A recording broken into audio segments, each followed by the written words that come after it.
Prime Minister Keir Starmer has just finished his conference speech in the conference hall here in Liverpool. We have been surrounded by a sea of flags, of St George's flags, the Saltire and the Welsh dragon. It was a not so subtle embodiment of what this speech was all about. The attempt by Labour and Keir Starmer to wrest back the mantle of patriotism from the forces he described as the politics of grievance. And in terms of delivery of the speech, this was probably, I think, one of Keir Starmer's best. But given the headwinds this government faces, when people leave Merseyside, is it going to make any substantial difference to Labour's position in the country? Welcome to the Newsagents.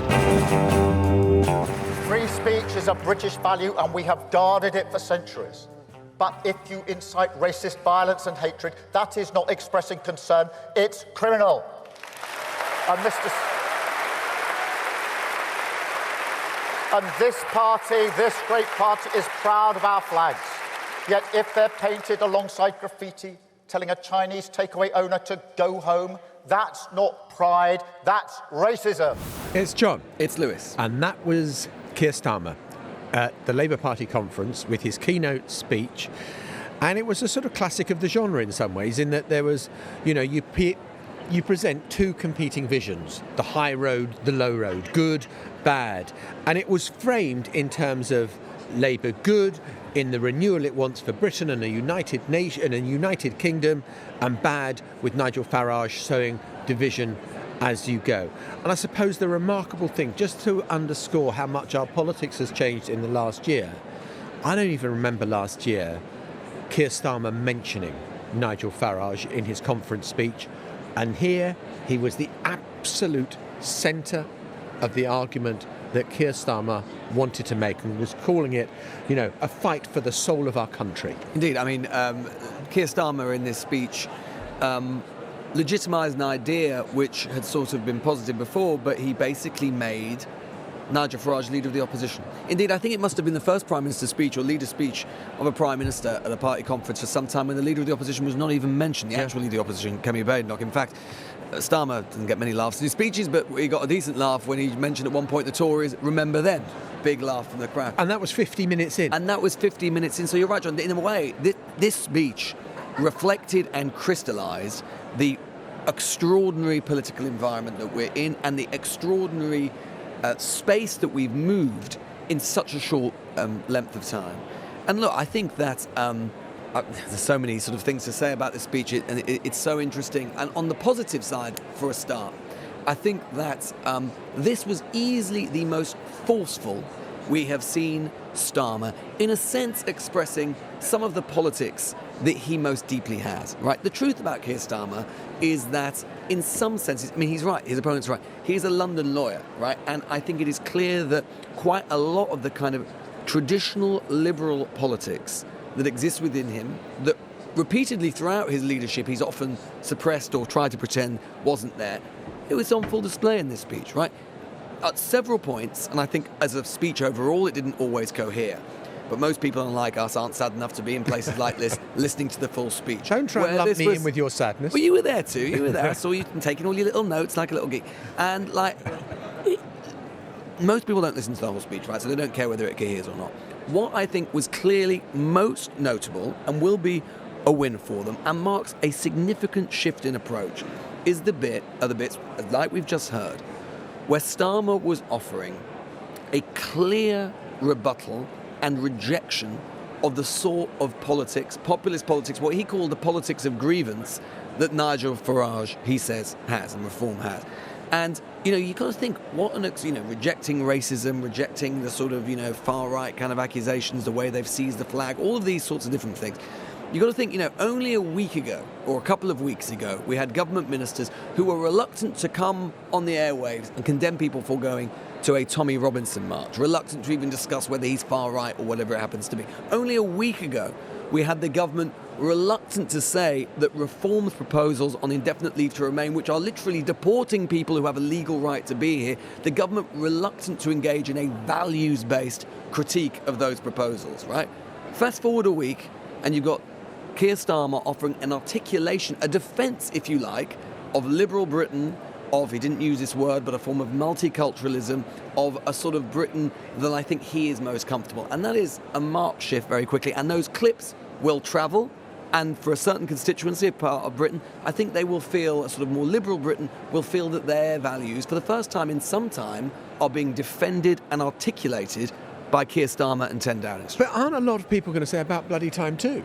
I mean, a lot of activists are going to say about bloody time too that you took the fight to reform. But he also took the fight, I thought, to the liberal elite of Labour, which is to say that, you know, if you are worried about the small boats, then you're a racist. You know, the working class people who are concerned about this, you're just kind of, horrible little people. And I think that Starmer was quite effective there of saying to those people who say we shouldn't be concerned about immigration, saying bloody right we should be concerned about immigration. It's unacceptable that people are coming in illegally, but also making the point that, these people are our neighbours, and these people, they don't get kicked out of the country, as Nigel Farage has sort of suggested with this reform of indefinite leave to remain.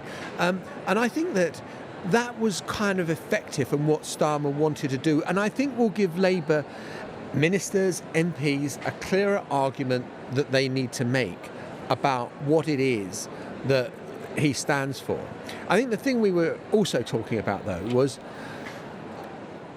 the disjunction between, on the one hand, keep on saying Britain is not broken, Britain is not broken, Britain is not broken, look at all the ways that Britain is not broken, and then saying, but we urgently need national renewal.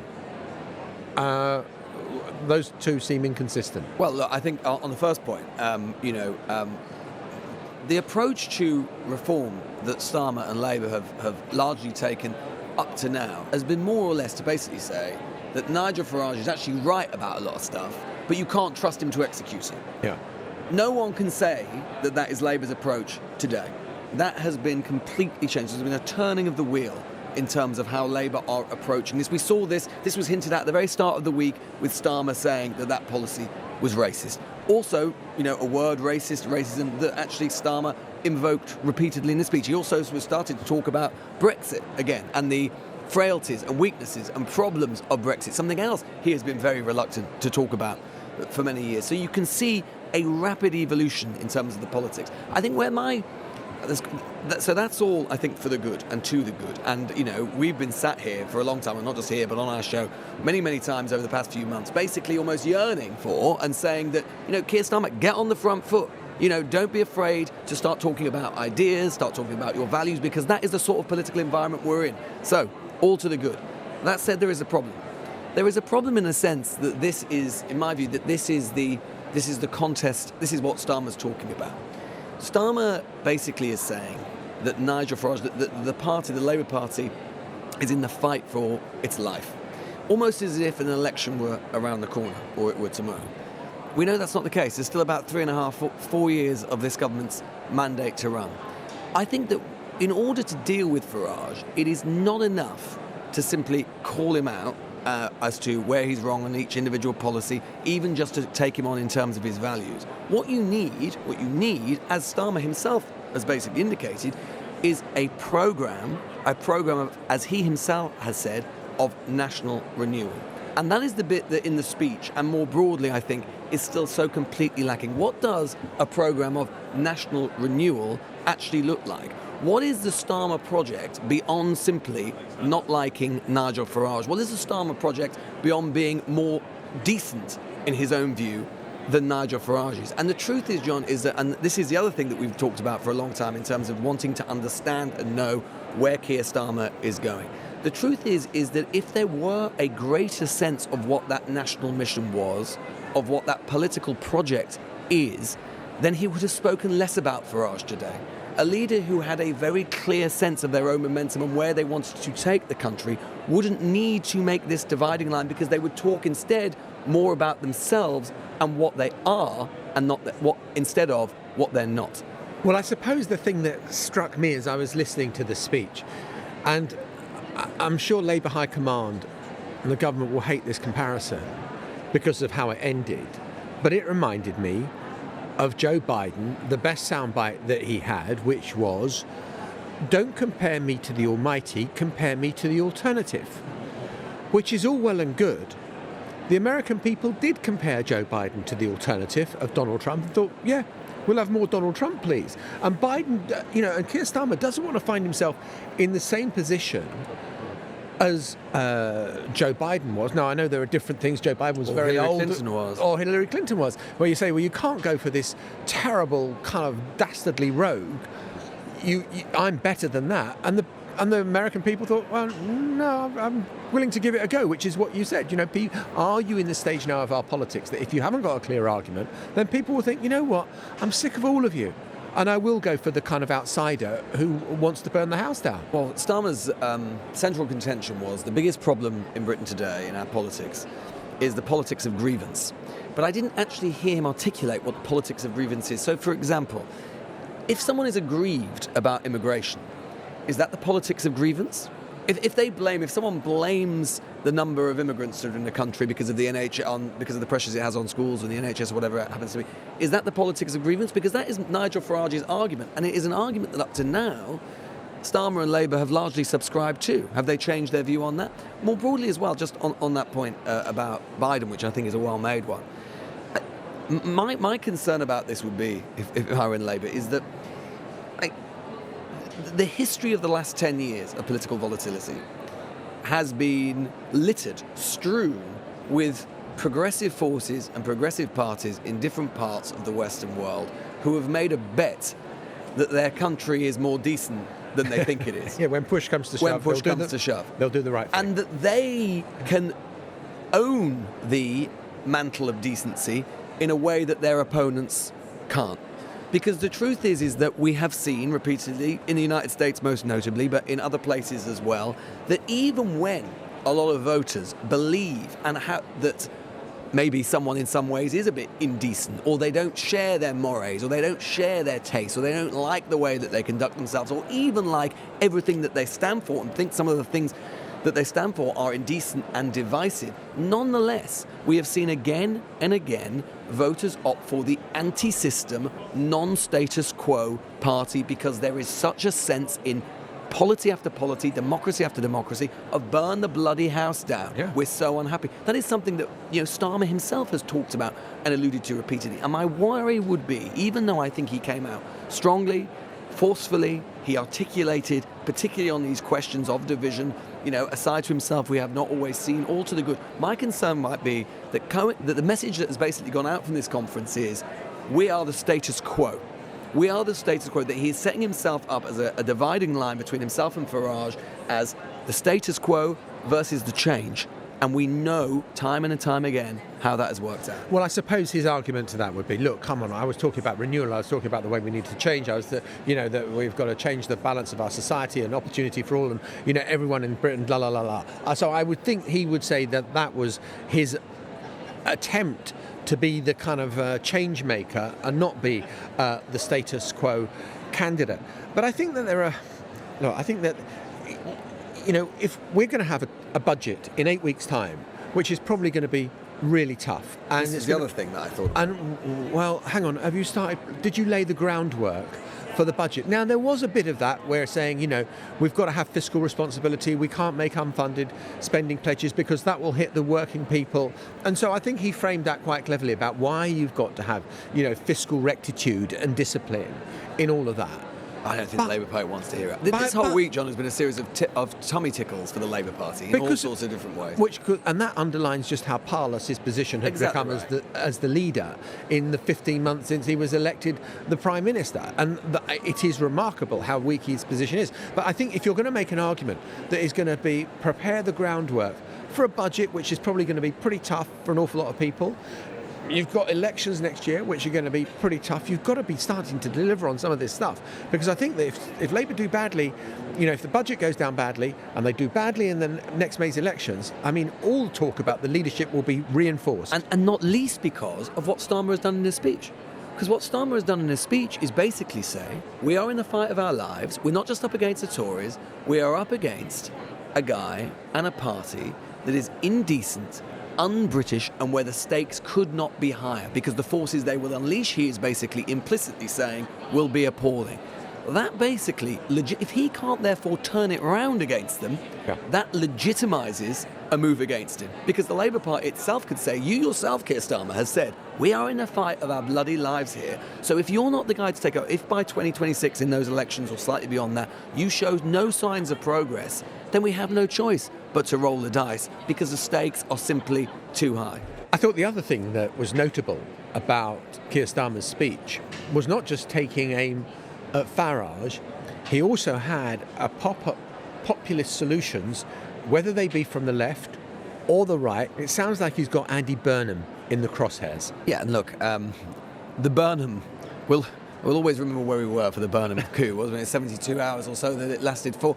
I mean, it is now completely fizzled out. You know, Starmer, I think, just thinking about this conference sort of wrapping up now, technically wraps up tomorrow, but obviously loses the life after the leader's speech.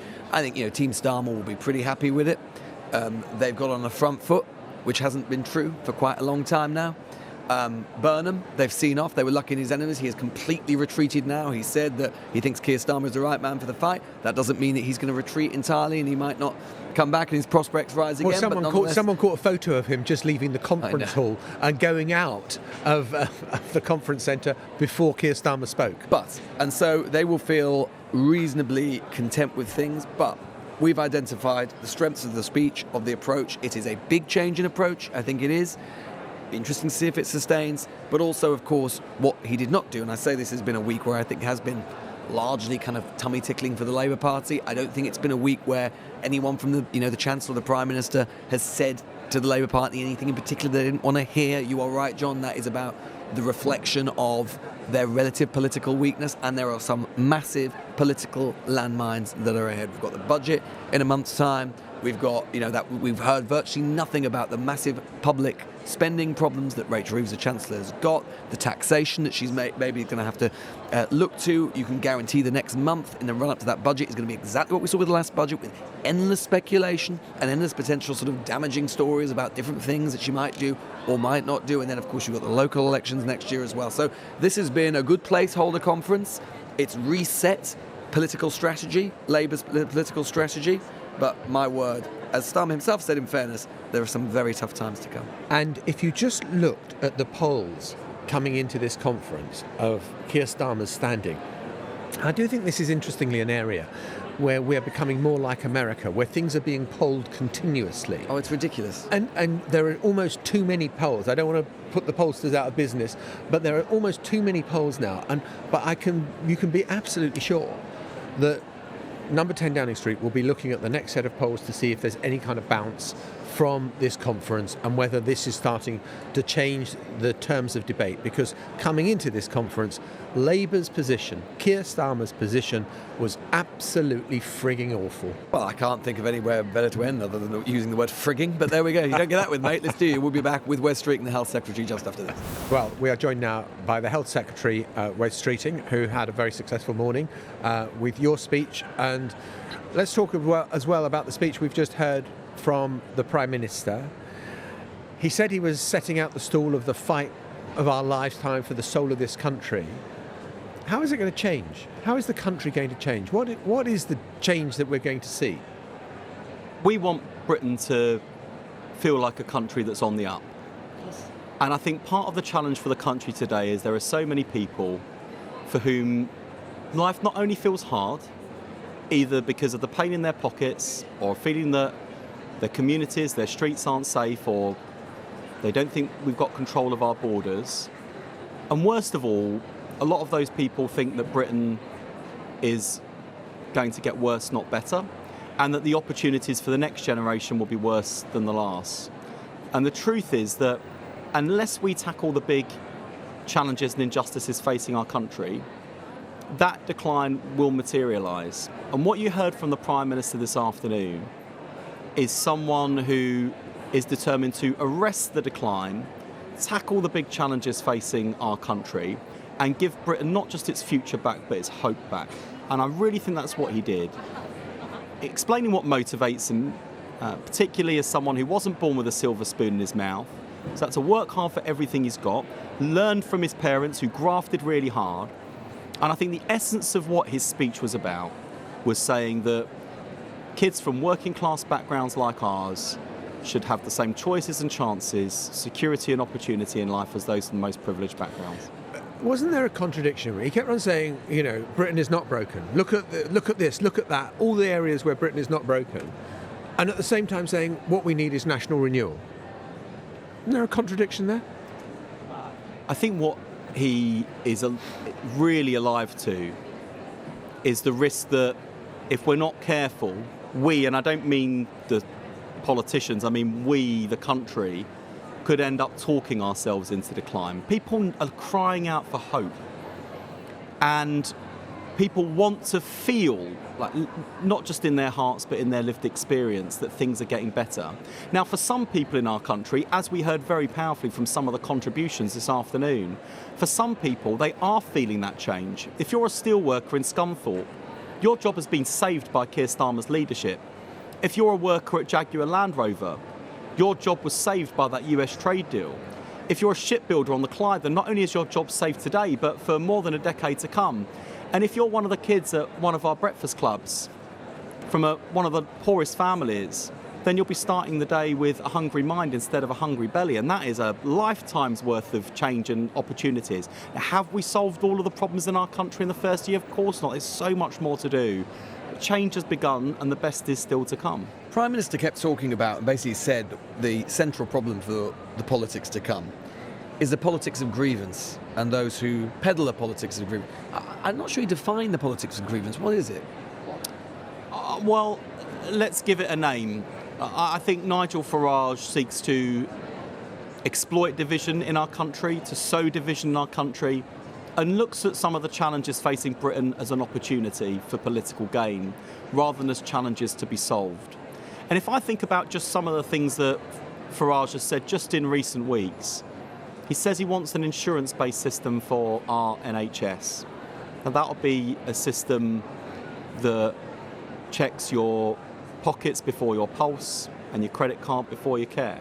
He says he wants a country where those earning less than £60,000 a year are sent home to where they came from if they've come from overseas. That's our doctors, our nurses, our care workers. Now, I think those people give to this country not just through their tax, their service. This is their home. And even on that question, like, is paracetamol safe, Mr. Farage, for pregnant women? Do you back But what's that the got to do doctors? with the politics of grievance? Yeah. Because that is a prime example where instead of giving the obvious evidence-based answer that of course it's safe if you're pregnant to take paracetamol, that's what the doctors say, he instead said, well, I don't know. But isn't that just because wrong, he's leaning rather than into grievance? but he's leaning into populist claptrap. I mean, he's leaning into conspiracy theorist politics. But if you're if you're aggrieved that immigration is too high, and you believe that one of the reasons that we have, a higher waiting list than we should, or school place problems,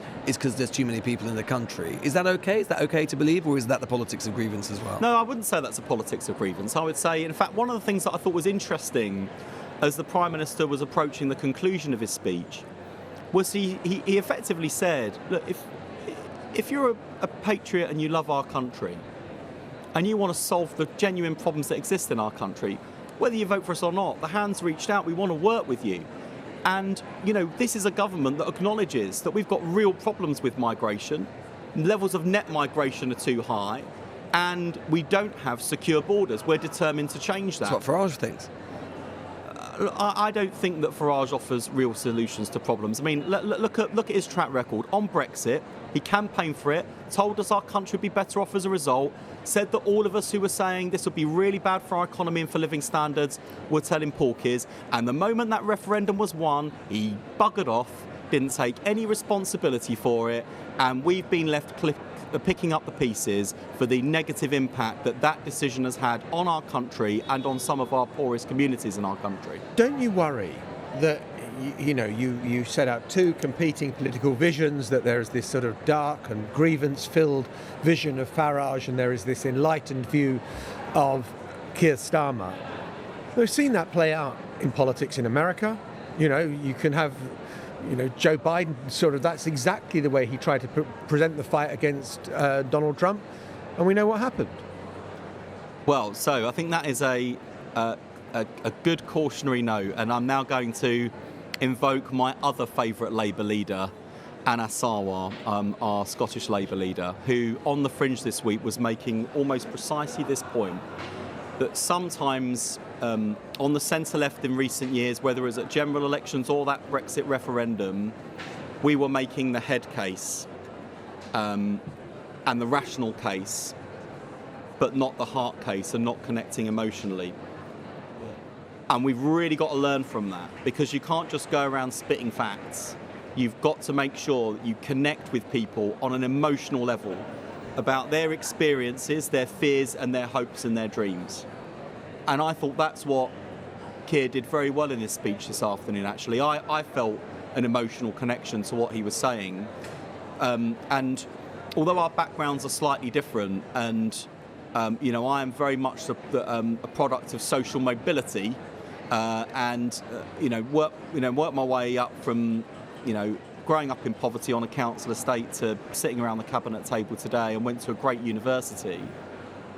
I felt Keir's passion viscerally and emotionally that social mobility for a few, while important, is not in itself sufficient. You need social justice for everyone. As I put it in my speech to the Labour conference today, it's not enough for a few of us to beat the odds in our country. We've got to change the odds so that kids from my sort of background have a wide range of opportunity available that gives them real security in life. Isn't there a worry, though, Wes, that whenever people start talking about apprenticeships, whenever people start talking about reducing the number of kids going to university, it's never middle-class people who don't send their kids to university, is it? It's never middle-class people or the kids of politicians or journalists who do that. So actually, I just watched Keir Starmer, basically, a man who has benefited himself from exactly that system you have, I have, basically saying that he potentially wants fewer working-class kids to go to university. Is that what Labour government's really about? No, I mean, there's one of my questions about this policy is there a risk that university once again becomes the middle-class route and apprenticeships become the working class route, right, and that you have, an inequality of parity and a lack of parity of esteem, and do you remember? So I'm showing my age a bit now, but do you remember like Game of Life, where you sort of spin the wheel and basically you had to go down the university route to win the game and earn the money, and if you went down the other route, you didn't earn so much.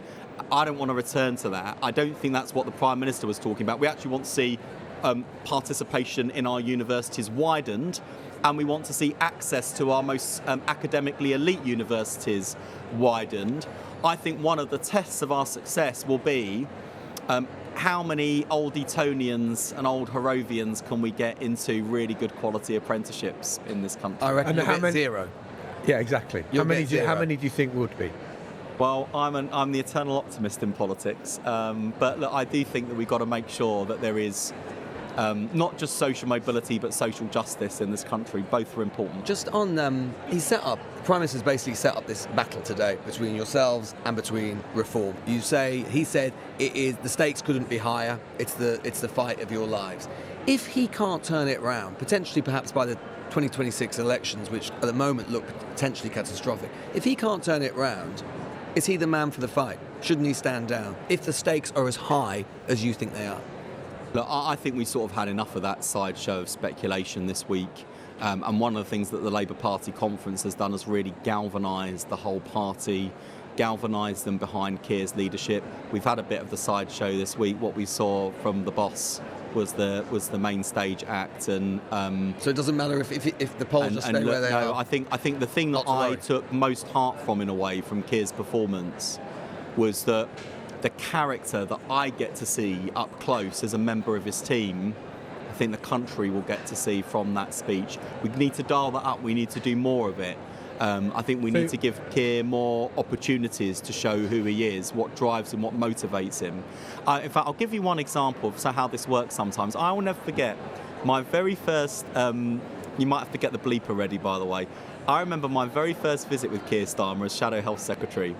And we went to a university where a bunch of medical students were kind of showing us their CPR demonstration. And we walked in, surrounded by this scrum of cameras, And these students are like, going at it, trying to get this heart on the dummy going. And the Pro-Vice-Chancellor says, so how's it going? And there was this awkward silence. And then Keir just turned around and said, it'd be going a lot better if these two off. And everyone roared with laughter. Everyone was put at ease. I was almost crying with laughter. And I just thought, shut up, you cynic. And I honestly thought if this was on camera, I think people like my dad would watch it and go, I like that bloke, he's a good guy. But do you of course, think that because guy, he swore, he wouldn't go out on television. But do you think that guy is what the British people think or they see? No, I don't think it's the Keir Starmer they always see. And therefore, it's the responsibility of all of us, not just Keir, the party, of the government, to make sure they see more of the Prime Minister that I'm proud to work for. Just on a point of information about Wales, if Labour lose Wales next year, the Senate, you think Keir Starmer should go on, even if they come third or fourth, which is what you're currently forecasting? I'm not here to set tests for the Prime Minister. Well, he set himself one. And what the Prime Minister set out today was a vision for the whole country, not just UK PLC, but for Wales, for Scotland and communities right across England. And I would just say to our Welsh listeners, the idea that the party of Bevan would send to the Senedd in Cardiff a representative of a party that would dismantle his legacy is unthinkable. Be very careful before doing a dance with the devil. Reform stand against everything that our country represents, our party represents, and Wales has given our United Kingdom. Just on, you're talking about the dance with the devil, I don't know if you've seen, Nigel Farage has said, accused your party of inciting violence against him and his party because of the accusations of racism and so on that you've made. What's your response to that? Here's a question for Nigel Farage. If he's so inclusive and cuddly and kind, why did his party, in a Scottish by-election, put out a leaflet about our leader in Scotland saying that he'd be standing up for Pakistani communities? Is it possibly because Anas Sarwar is of proud Pakistani heritage? Why put a leaflet like that out against a Scot leading the Scottish Labour Party just because of his Pakistani heritage? I'm sorry, Nigel Farage likes a bit of straight talking, so let me just give him a bit of straight talking. That leaflet was racist. It went out in the name of his party. He leads it. If he's not racist, because all of his supporters have suddenly turned into snowflakes today saying, how can people say this about him? If he is not racist, why did he let that leaflet go out? Why show that dereliction of leadership? You want free speech? You got it. That leaflet was racist. It should be condemned and he should apologise for it. Where has this attack been before now? No one's been saying this until the last week about taking the fight to reform.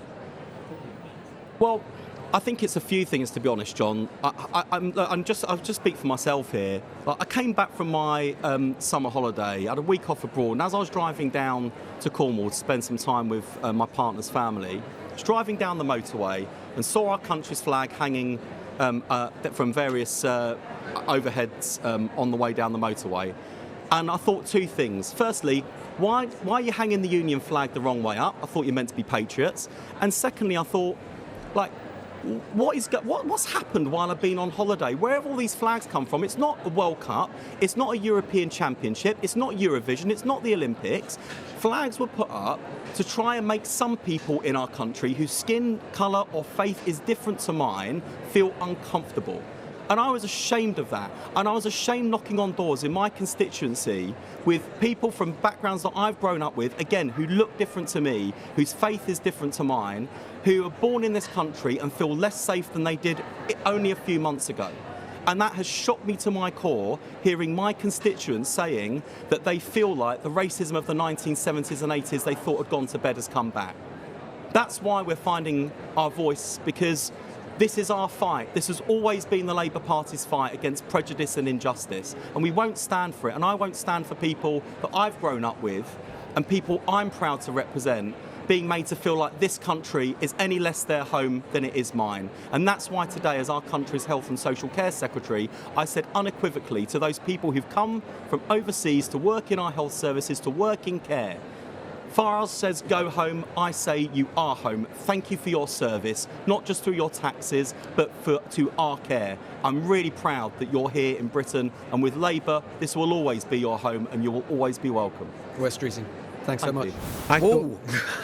Wow. Still calming down from all of that. So suddenly the temperature rose about 7 degrees in here as Wes Streeting warmed to his theme. And suddenly there was passion, there was fire in the belly, there was intensity, there was sort of his eyes were burning as he was talking about this stuff. As you say, Lewis, will this continue? Will they continue to take the fight to reform if they don't think it's working? But that's what I mean in terms of the kind of change of political strategy. I think Wes Streeting, he's pretty straight talking and he is fiery. I don't think he would have spoken like that a week ago or 10 days ago or 2 weeks ago. Starmer has reshifted, he's reoriented basically the terms of political trade, the sort of things that the Labour Party is willing to say. As I say, it's terrain, using the R word, racism completely in an unabashed way, being forthright, defending those values, moving to a values-based politics. That is not where Starmer and his government, which has largely been a managerial project, has been. I think largely that is to be welcome because I think that's the way the modern media environment works. I think you have to fight fire with fire sometimes. I think you're in a situation where politics has become highly, highly charged and big P political, and you're up against people like Farage who are very good at this sort of thing. And if you just, we've talked about it before, if you just basically vacate the values field, the pitch, all that happens is the values just keep moving further and further away from you. So I think that's all to the good. That said, there will be, and there are going to be, lots of Red Wall MPs in particular. I was talking to some of them last night. They are very uncomfortable about this racist stuff. They are uncomfortable about it. They think that it does allow Farage to paint them into a particular picture, the sort of liberal elite thing, saying, oh, if you're concerned about immigration, you're a racist. Therefore, they have to stick to this messaging because they need to stick to it in order for it to land, and they need to be nimble in how they justify it and how they use it. And I would just say that this Downing Street does have a bit of a history of picking up themes, picking up ideas, picking up framing, and then just dropping it before it's even began. And if it does that, then basically you will have got all of the negatives of this week without any of the positives. Just one little example of what I mean about that. What did we have last week as their riposte to reform on irregular migration? Digital ID. It's barely been talked about from the stands at all this week. There's been no explanation for it. And what has filled that vacuum? Hard right conspiracy nutcases on X and elsewhere basically suggesting that Keir Starmer is Joseph Stalin and wants to use digital ID to take you off to the gulag. They need to take this framing, pick it up, explain, and be relentless. Like Wes Streeting, to be fair, just was. No, you got a bit Wes Streeting. It's because I'm sat in the Wes Streeting chair. It's because I'm sat in the Wes Streeting chair. At least you didn't, by the way, suggest like you did last year that you should be on Ozempic. So we got through that this time without suggesting the health secretary was overweight. Right, Lewis, I think you need to calm down. We need to pack up. We'll be in London tomorrow. We'll see you then. Bye-bye. Bye-bye.